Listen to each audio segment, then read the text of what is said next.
जय माऊली ज्ञानेश्वर महाराज की जय. जगद्गुरु तुकाराम महाराज की जय. आदि शक्ती मुक्ताबाई की जय.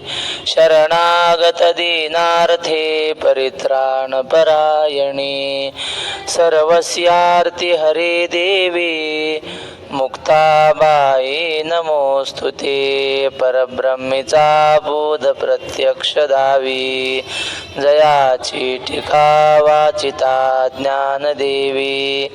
अति मूढते आणिले ब्रह्मभावा नमस्कार माझा सद्गुरु ज्ञानदेवा. भगवद्गीता श्लोक 31 आणि ज्ञानेश्वरीची ओवी 207 इथपर्यंत आपण आलो. निमित्तानि च पश्यामि विपरीतानि केशव न च श्रेयोनुपश्यामि हत्वा स्वजनमाहवे. अर्जुनाने आपले सर्व नातेवाईक गुरुवर्य समोर युद्धासाठी उभे आहेत असं पाहिलं आणि अर्जुन म्हटला, देवा मला युद्ध करू वाटत नाही. काय झालंय, मला वेगळीच चिन्ह दिसायला लागली. हे केशव विपरीतानि निमित्तानि च पश्यामि. मी विचित्र प्रकारची चिन्ह पाहतो. मला काहीतरी अपशकुन व्हायला लागलेत म्हणून मला युद्ध नकोस आहे. च स्वजनम आहवे स्वजनम हत्वा श्रेया न अनुपश्यामी. देवा या युद्धामध्ये या स्वजनांना मारून मला माझं कल्याण होईल असं वाटत नाही. अर्जुनाने निमित्त म्हटलंय.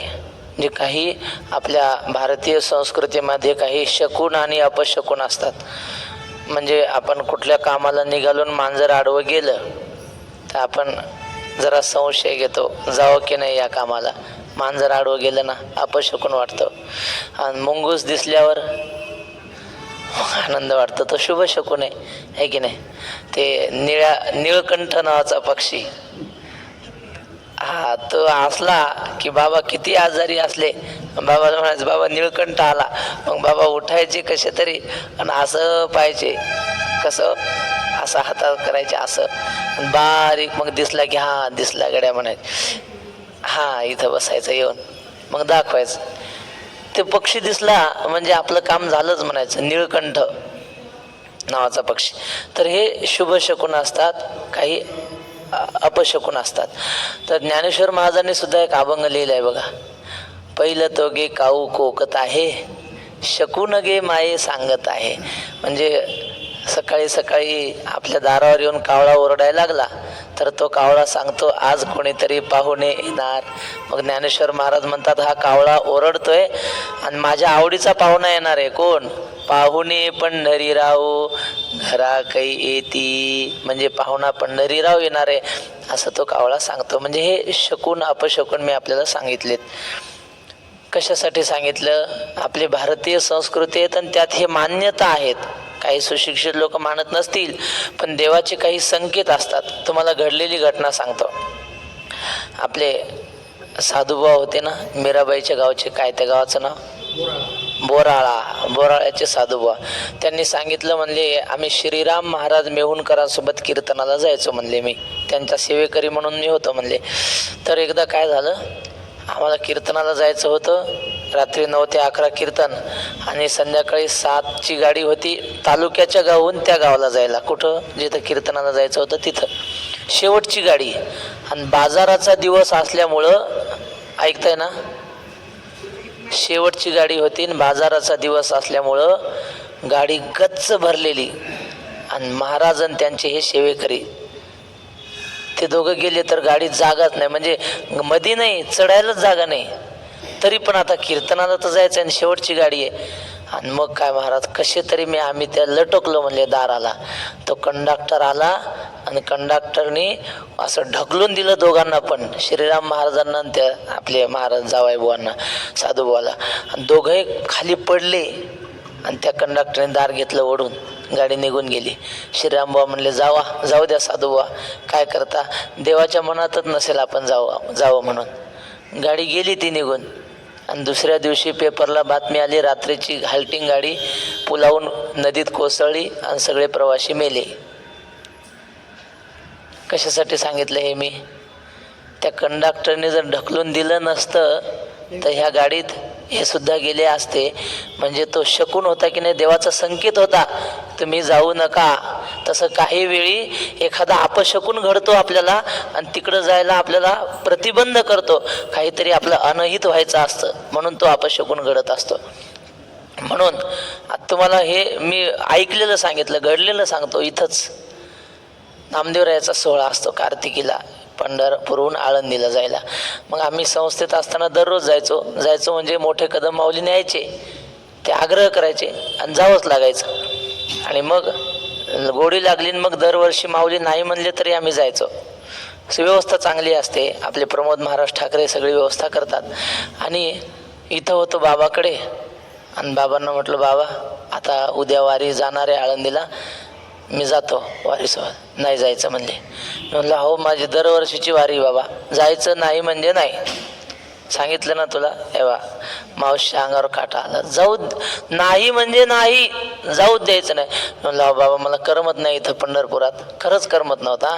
आळंदीची सवय, डोंगराची सवय तिकडं. आणि मग बाबाला नाही जाणार. अरे म्हणले, तू गेला तर मग कोण आहे माझ्यापाशी? अंतकाळी मी परदेशी, हा अभंग म्हणला बाबाने. मग थांबलो बा. म्हणलं आता एवढे बाबा म्हणतात तर थांबू. आणि 8 दिवसांनी बातमी काय आली माहिती का? नामदेवरायाचा सोहळा सासवडच्या घाटातून खाली उतरताना एक JCP दिंडीमध्ये शिरला. आणि त्या JCP खाली अनेक जण जखमी झाले आणि 2 जण जाग्यावर मेले, गतप्राण झाले. त्या दोघांची नावं मी तुम्हाला सांगत नाही, पण ज्या ठिकाणी गेले जिथं ते बेधुंद होऊन नाचतात वारकरी घाटामध्ये, आणि तिथं नाचणाऱ्या सगळ्यात पुढं आम्ही असायचो. तुम्ही कोणाला विचारा, लय धिंगाणा. म्हणजे पेलेले माणसं तरी काय नाचते एवढे आम्ही नाचायचो. तिथं ते पिवळे फुलं येतात नेमके वारीच्या वेळेस, ते फुलं तोडायची, अशी फेट्यात खवायची आणि मग नाचायचं बेधुंद होऊन. आणि ती बातमी आल्यावर बाबांना सांगितलं, बाबा दिंडीमध्ये असा असा अपघात झाला. बाबा म्हटले, त्या मरणाऱ्यात पहिला तुझा नंबर होता म्हणले, मी वाचवलं म्हणले तुला. असं स्वतः छातीला हात लावून सांगितलं. कशासाठी सांगितलं हे तुम्हाला मी, काही देव संकेत देत असतो आणि आपल्याला सुचवतो की नको करू, हे परत कधीतरी कर किंवा उद्या कर, आज नको. ह्या संकेतातून देवाला काहीतरी आपलं कल्याण करायचं असतं. असे काही शुभचिन्ह अशुभचिन्ह असतात. तसं अर्जुन म्हणतो, देवा मला अशुभचिन्ह दिसत आहेत, मला कळतं, माझं मन मला सांगतं की आता युद्ध करण्याची गरज नाही, युद्ध करू नको, असे चिन्ह मला दिसायला लागलीत. निमित्तानि च पश्यामि विपरीतानि केशव, मला विचित्र चिन्ह दिसायला लागलीत. आता ज्ञानोबराय काय लिहितात, या कौरवा जरी वधावे तरी युधिष्ठिराधिका का न वधावे, हे एर राघवे गोत्र जामुचे. अर्जुन म्हणतो, देवा या कौरवांना तू मारायला सांगतोस ना, अजून सांगितलं नाही देवाने, पण ह्या कौरवांना जर मारायचं तर मग युधिष्ठिराला का मारायचं नाही? म्हणजे युधिष्ठिर जसा माझा सख्खा भाऊ आहे तसे हे सुद्धा भाऊच आहेत ना, चुलत असले म्हणजे काय झालं, आडनाव सारखंच आहे ना आमचं, आम्ही एकच आहोत. मग यांना कौरवांना मारायचं तर मग मोठ्या भावाला का नाही मारायचं, असं अर्जुन म्हणतोय. बघा, युधिष्ठिरा अधिका का न वधावे, हे एर आघवे गोत्र जामुचे. देवा हे सगळे आम्ही एकमेकात असे गुंफलेले आहोत, नातलग आहोत आम्ही. म्हणून जळो हे झुंज प्रत्यया नये मज, येणे काय काज महापापे. देवा हे एवढं महापाप करण्यापेक्षा आग लागो या युद्धाला, जळो. म्हणून जळो हे झुंज प्रत्यया नये मज, मला काही आवडत नाही बाबा युद्ध करायचं. येणे काय काज महापापे. बरं ह्याच्याहून काय खोळंबलं आमचं, आम्ही 12 वर्ष वनवास केलेलाच आहे ना, करतोच आहोत ना, मग झालं तसेच राहू आम्ही. कशासाठी राज्य मिळवायचे.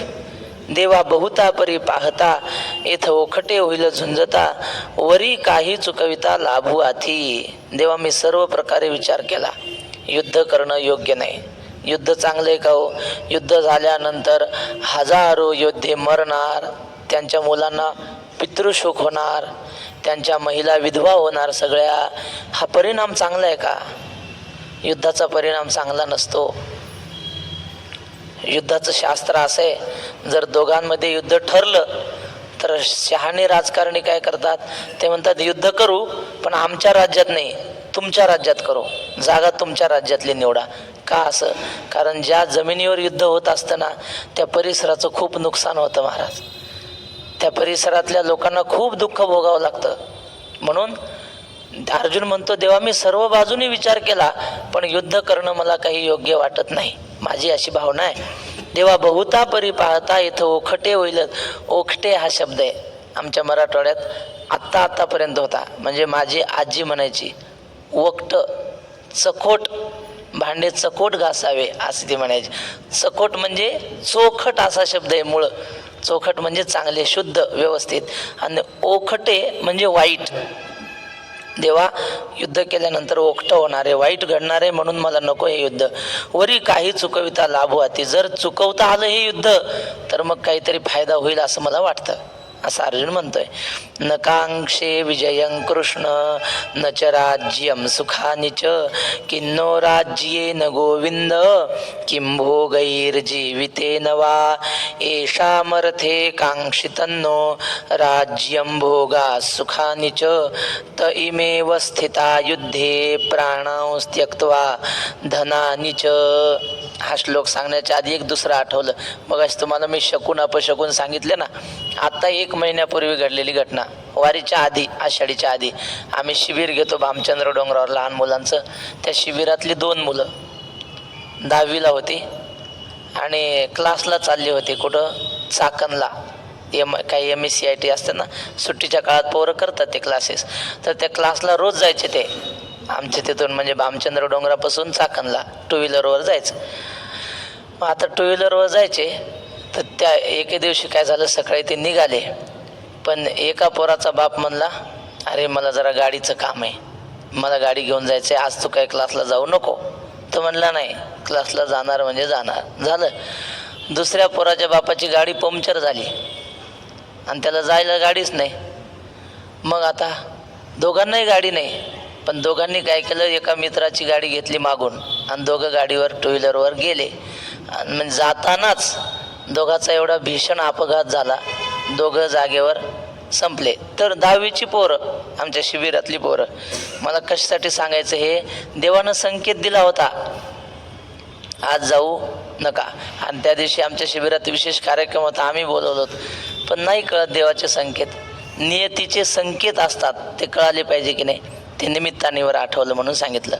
अर्जुन म्हणतो, देवा हे कृष्ण न विजयम न कांक्षे, मला विजयाची मुळीच इच्छा नाही.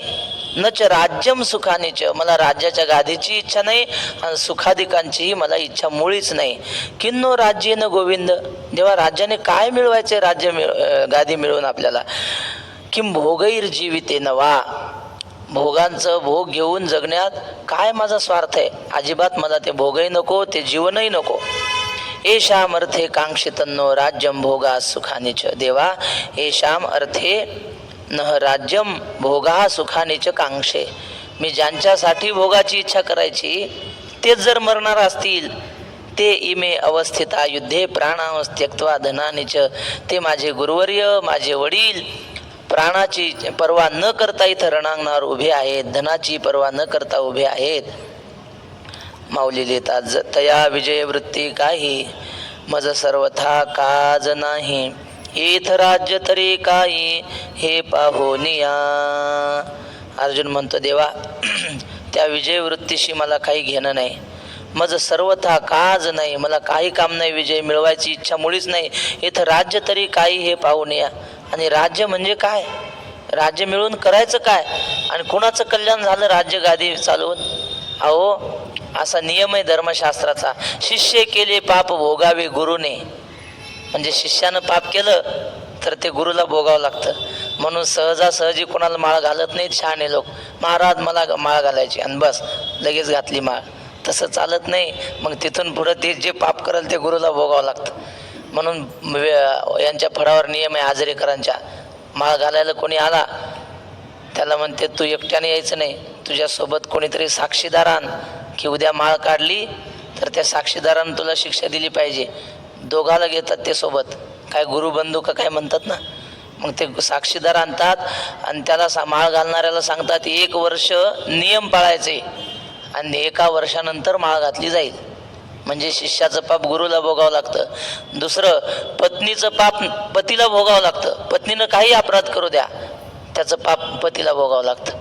आणि सगळी प्रजा जे पाप करेल ते पाप राजाला भोगावं लागतं. राजा होणं सोपं आहे काय?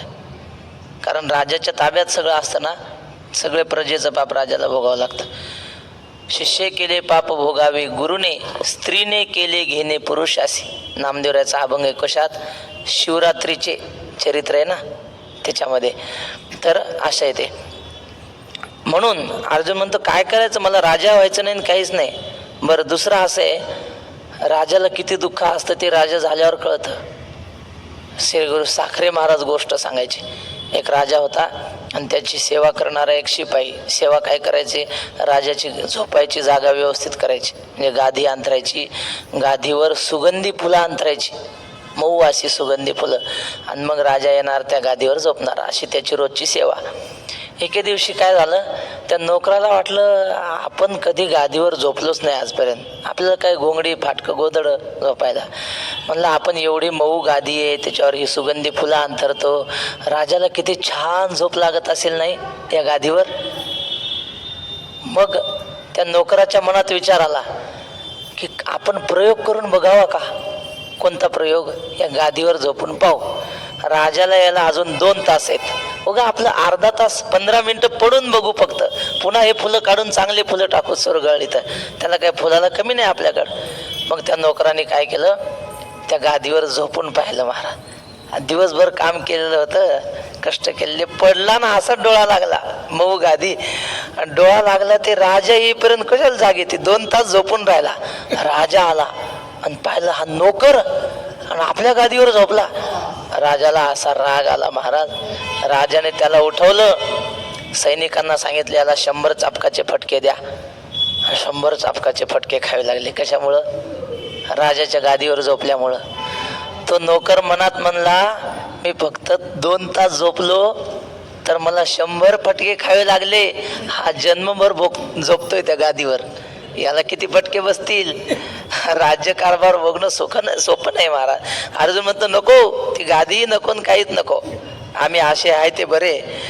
बर, या सकळा ते वधावे, मग जे भोग भोगावे, ते जळवता आगवे पार्थ म्हणे. या सगळ्या गुरुवर्यांना मारायचं, वाडवडिलांना मारायचं आणि मग भोग भोगायचे. काय मजा आहे त्या भोग भोगण्यात. यांच्या प्रेतावर बसून जर आम्हाला भोग भोगायचे असतील तर ते आम्हाला मान्य नाही. ते जळवता आगवे पार्थ म्हणे, जळवते भोग, आम्हाला नको ते भोग. तेणे सुखे विण होईल, ते भलतैसे साहिजेल, वरी जीवितही वेचिजेल याची लागे. अर्जुन म्हटलं देवा, हे राज्य आम्हाला मिळालं नाही, आम्हाला जर दुःख भोगावं लागलं तर ते दुःख आम्हाला चांगलं आहे, ते दुःख आम्ही भोगू. नाही, आम्हाला मरायची पाळी आली तर आम्ही मरू, पण यांना मारणार नाही. जीवितही वेची दिले याची लागे. अरे यांच्यासाठी आम्ही जीव द्यायला तयार आहोत, पण आम्ही यांना मारू शकत नाही. परी यांशी घातुकी जे, मग आपण राज्य सुख भोगीजे, हे स्वप्नीही मन माझे करू न शके. अरे यांच्याविषयी मनात, स्वप्नात सुद्धा माझ्या मनात वाईट येणार नाही की द्रोणाचार्यांना मारावं, कृपाचार्यांना मारावं, भीष्मांना मारावं, असं स्वप्नात सुद्धा मी विचार करू शकत नाही. ते प्रत्यक्ष कसं काय मारू. मग आपण राज्य सुख भोगीजे, हे शक्य नाही देवा. तरी आम्ही का जन्मावे, कवना लागी जियावे, जरी वडिलाया चिंतावे, विरुद्ध मने. देवा, एखाद्या मुलाला आईबाप सांभाळतात, जन्माला घालतात, लहानाचं मोठं करतात, त्याला चांगले संस्कार देतात. कशासाठी? हा आपल्या वंशाचा दिवा आहे, काहीतरी आपलं नाव राहिलं पाहिजे, याच हेतूने ना. आपल्या वाडवडिलांचं, आपल्या घराण्याचं नाव मुलाने सगळ्या जगभर गाजवलं पाहिजे, हाच कुळाचा विचार असतो की नाही.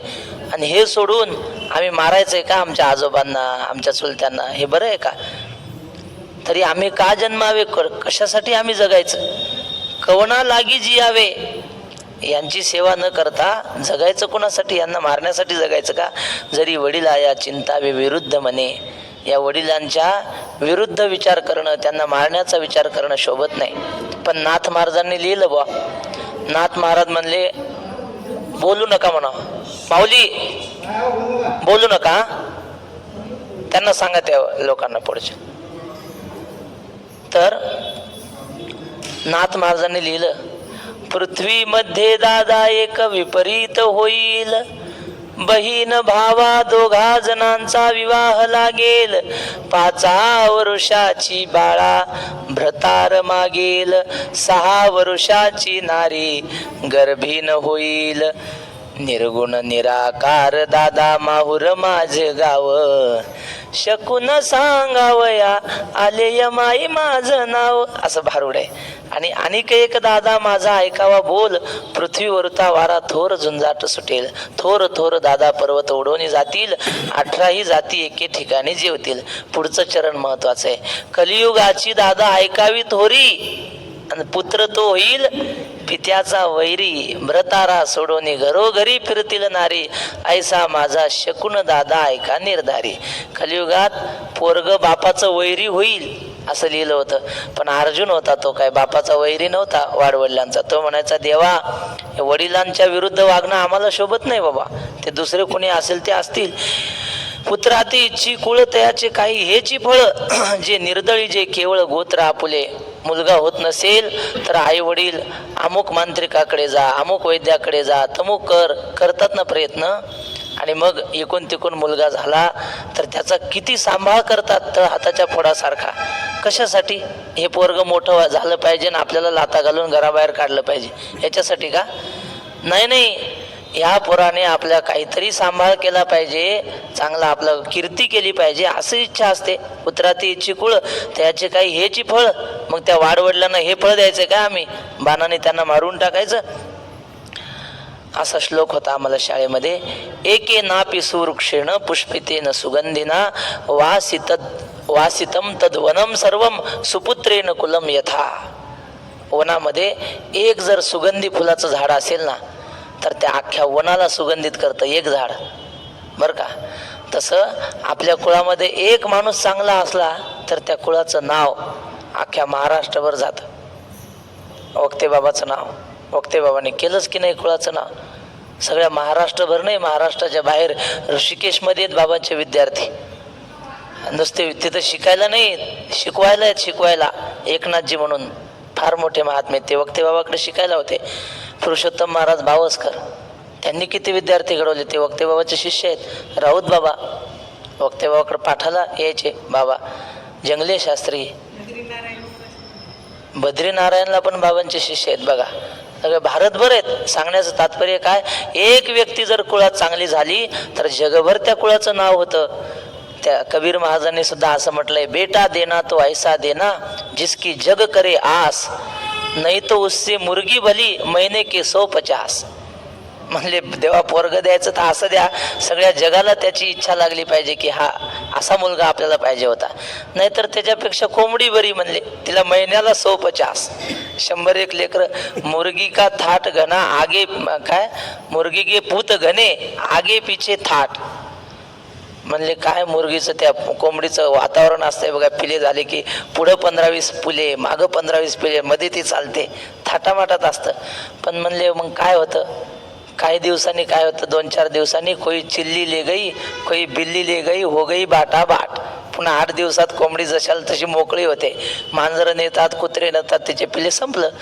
असं नाही पाहिजे. असे 100 कामाचे नाही, एक असा पाहिजे की जगामध्ये त्याने कीर्ती केली पाहिजे. वाढवी महत्व वडिलांचे, असा अभंग आहे तुकोबाऱ्यांचा. त्या अभंगाची सुरुवात आहे बघा, जोडून या धन उत्तम व्यवहारे, हा शांती रूपे नव्हे कोणाचा वाईट, आणि वाढवी महत्व वडिलांचे. म्हणून अर्जुन म्हणतो, आम्ही आमच्या वडिलांची कीर्ती करण्यासाठी जन्माला आलोत, त्यांना मारण्यासाठी नाही.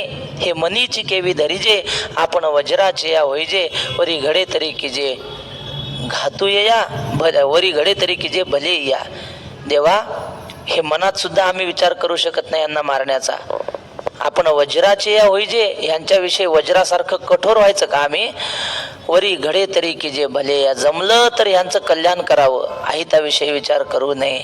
आम्ही जे जे जोडावे ते समस्ती ही भोगावे, हे जीवित ही उपकारावे काजी यांच्या. आम्ही प्रयत्न करून कष्ट करून जी संपत्ती गोळा करावी ते सगळं यांनी भोगायचं.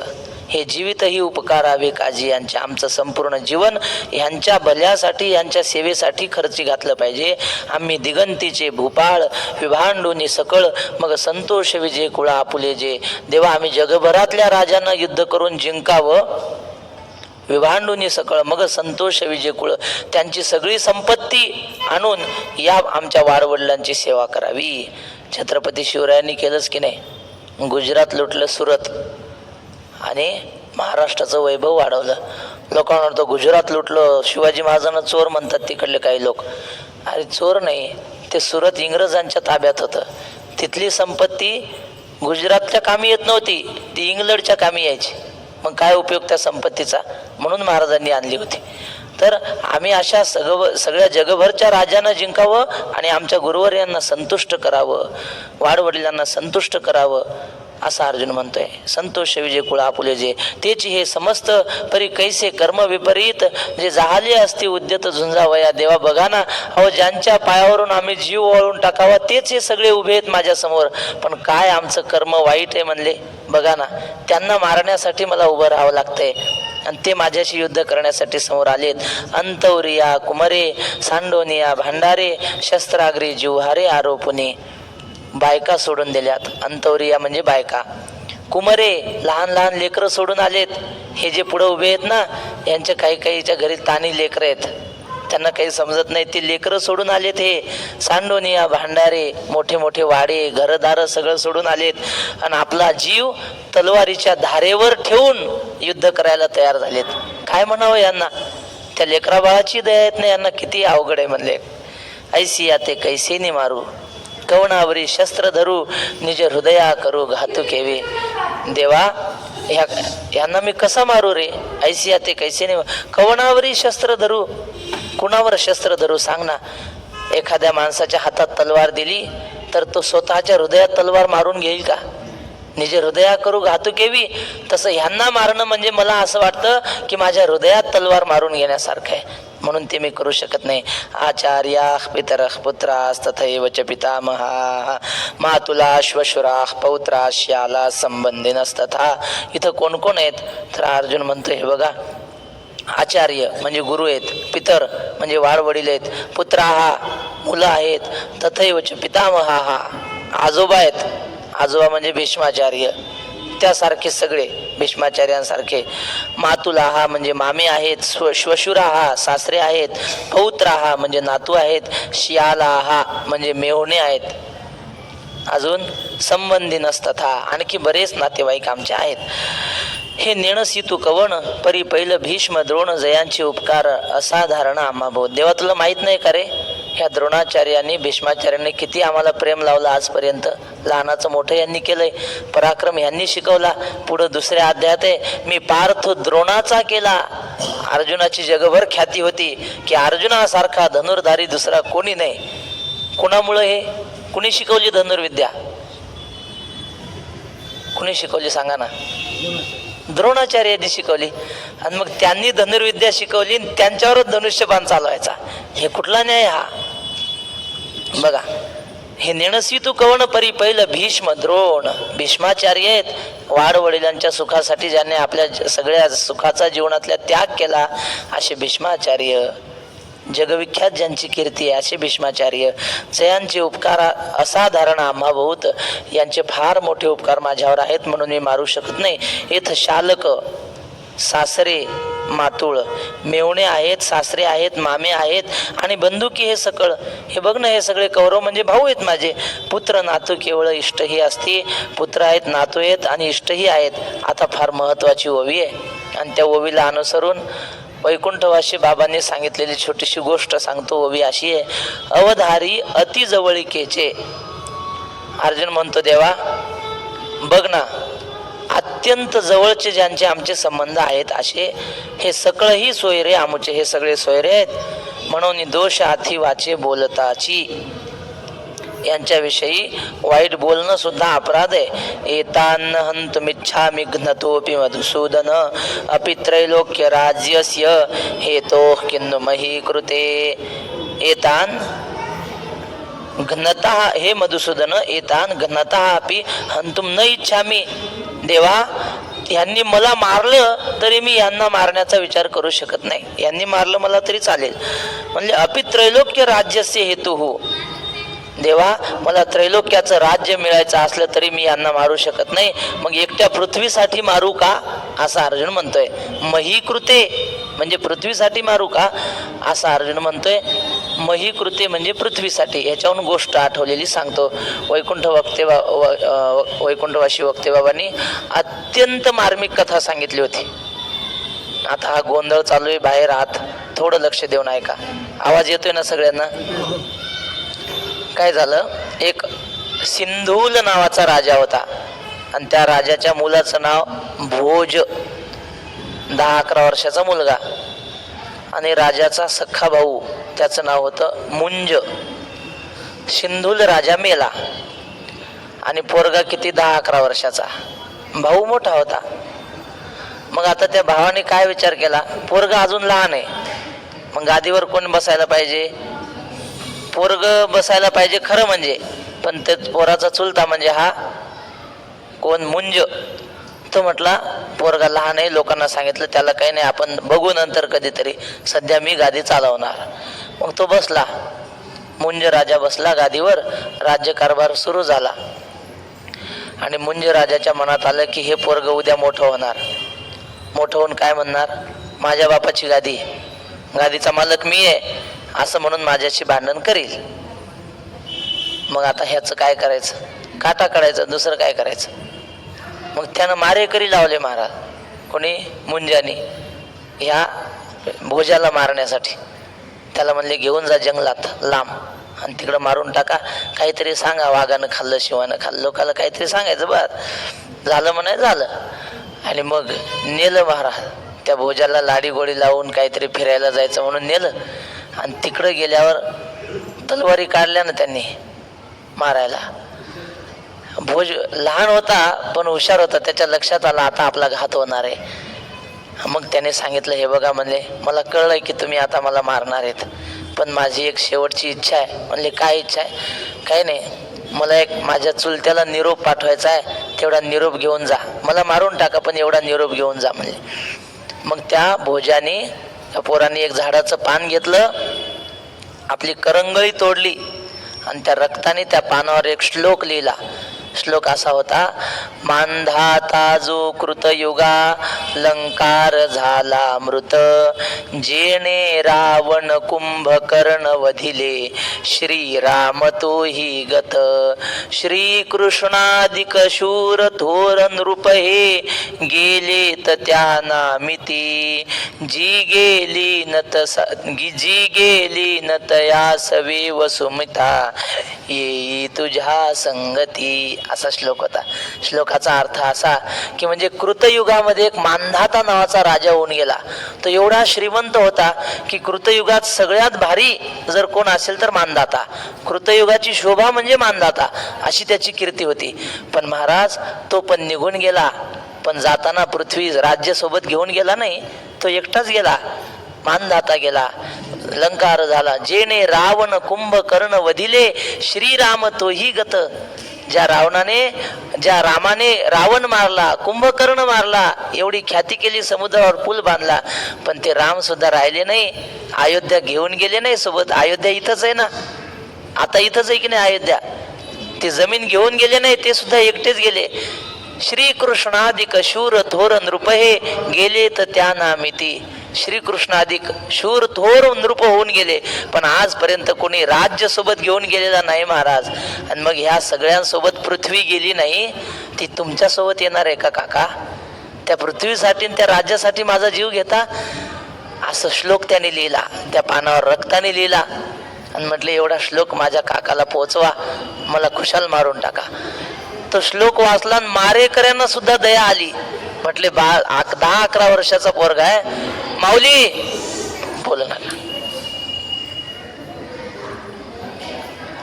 10-11 वर्षाचा पोरगा आणि काय सुंदर बोलतोय म्हणले, काय सुंदर श्लोक रचना केली. आणि त्या मारेकऱ्यांना दया आली महाराज.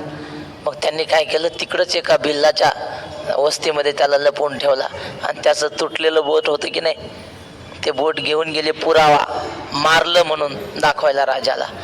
आणि राजाला दाखवलं, हे बघा महाराज, हे पुरावा आणलाय त्याचं बोट कापून मेलेला, आणि हा त्यांनी जेवढा श्लोक लिहिला तेवढा तुम्हाला दिलाय निरोप. ते श्लोक वाचला त्या मुंजाने, आणि श्लोक वाचल्यावर त्यालाही वैराग्य झालं ना महाराज. त्याला वाटलं खरंच आहे, अरे राम नेऊ शकला नाही पृथ्वीला सोबत, मानधाता नेऊ शकला नाही, कृष्ण नेऊ शकला नाही, ते आपण आपल्या राज्यासाठी पुतण्याला मारून टाकलं. धिक्कार असो आपल्या जीवनाचा. तर श्लोक वाचून वैराग्य झालं त्याला. आणि मग तो राजा महाराज अन्न पाणी सोडून दिलं मुंजाने. त्या मारेकऱ्यांना म्हटले, अरे तुम्हाला तरी कळायला पाहिजे होतं माझ्या पुतण्याला का मारलं. काय सुंदर बोलला पहा त्या श्लोकात. आणि मग मारेकऱ्यांना वाटलं, हा काय ढोंग करतो की काय, मारायची सुपारी कोणी दिली, यांनीच, आणि आता म्हणतोय तुम्ही कसं काय मारलं म्हणजे. मग मारेकरी म्हटले, बा लगेच सांगायचं नाही, पुढे बघू काय घडतंय. मग ब्राह्मणाकडे गेला मुंज, आणि ब्राह्मणाला म्हटला, माझ्याकडून फार मोठा अपराध झाला, मी माझ्या पुतण्याचा खून केला, मला काय प्रायश्चित्त असेल ते सांगा. ब्राह्मण म्हटले, याला प्रायश्चित्त एकच आहे, मोठा अग्नी लावायचा आणि त्या अग्नीमध्ये उडी टाकून जळून मरायचं, एवढंच प्रायश्चित्त आहे. अग्नी पेटवला महाराज मुंजाने, आणि आता उडी टाकणार तेवढ्यात त्याचा तो बुद्धिसार नावाचा मंत्री होता, त्याच्या लक्षात आला, आता खरोखर याला वैराग्य झालंय, आता सांगायला हरकत नाही. उडी टाकणार तेवढ्यात त्याच्या हाताला धरलं मुंजाच्या. म्हणले, महाराज काळजी करू नका, आपले राजकुमार मेलेले नाहीत, आम्ही त्यांना मारलेलं नाही, म्हणले जिवंत आहेत. आणि मग त्याला समोर आणलं. कोणाला? भोजाला. काय कडकडून मिठी मारली चुलत्याने पुतण्याला, गळा भेट घेतली, सांगितलं की त्या बाबा हे राज्य तुझं आहे, तुझ्या वडिलांचं आहे ना, राज्याचा मालक तू आहे. तर म्हटलं, काका माझं राज्यासाठी भांडण नव्हतं, माझं एकच इच्छा होती की या राज्यासाठी कोणाचा जीव घेऊ नये, एवढंच मला म्हणायचं होतं. गोष्ट संपली माझी. सांगायचं तात्पर्य काय, ही पृथ्वी आजपर्यंत कुणाच्या सोबत गेली सांगा ना. अर्जुन म्हणतो, मग ह्या पृथ्वीसाठी, या राज्यासाठी मी माझ्या गुरुवर्यांना का मारू. मही कृते, या पृथ्वीच्या राज्यासाठी मी मारू शकत नाही. बा हे वरी भलते करीतू, आताची येथे मारितू, परी आपण मने घातू न चिंतावा. हा, यांना काय करायचं असेल ते करू, त्यांचं कर्म त्यांच्यासोबत, कौरवांचं, पण मी नाही मारणार. भारताने आजपर्यंत कुणावर होऊन हल्ला केलेला नाही. भारताचा इतिहास आहे की भारताने कधी पाकिस्तानवर होऊन हल्ला केला नाही. त्यांनी आपले मारले की मग आपण सिंदूर ऑपरेशन करतो, त्यांनी आपलं काहीतरी कुटाणा केलं की मग आपण काहीतरी उत्तर देतो. ही भारताची नीती आहे. तेच अर्जुन म्हणतो, त्यांना काय करायचे ते करू द्या, आम्ही स्वतःहून हल्ला करणार नाही. परी आपण मने घातू न चिंतावा, आम्ही मनात सुद्धा त्यांच्याविषयी वाईट आणू शकत नाही. त्रैलोक्यांची अनकळीत जरी राज्य होईल प्राप्त तरी हे अनुचित नाचरे. मी त्रैलोक्याचं राज्य जरी मिळालं तरी मी अयोग्य कर्म करू शकत नाही. जरी आज येथ ऐसे कीजे तरी कवनाच्या मनी उरिजे, सांगे मुख केवी पाहिजे तुझे कृष्णा देवा. जर आज मी हे युद्ध केलं तर मी कोणाच्या मनात आमच्याविषयी आदर राहील. गुरुचा घात करणाऱ्याचा विषयी कोणाच्या मनात आदर राहत नाही महाराज. लोक म्हणतात तो बैमान आहे, गुरुला त्याने दगा दिला. कबीर महाराज म्हणतात, कधी कोणाला दगा देऊ नये, विश्वासघात करू नये.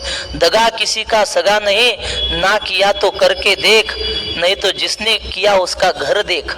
कबीर महाराज म्हणतात, कोणाला विश्वासघात करू नये, ज्याने केला त्याच्याकडे पहा, त्याचं घर जाऊन पहा, म्हणजे कळेल विश्वासघात करण्याची काय अवस्था होते.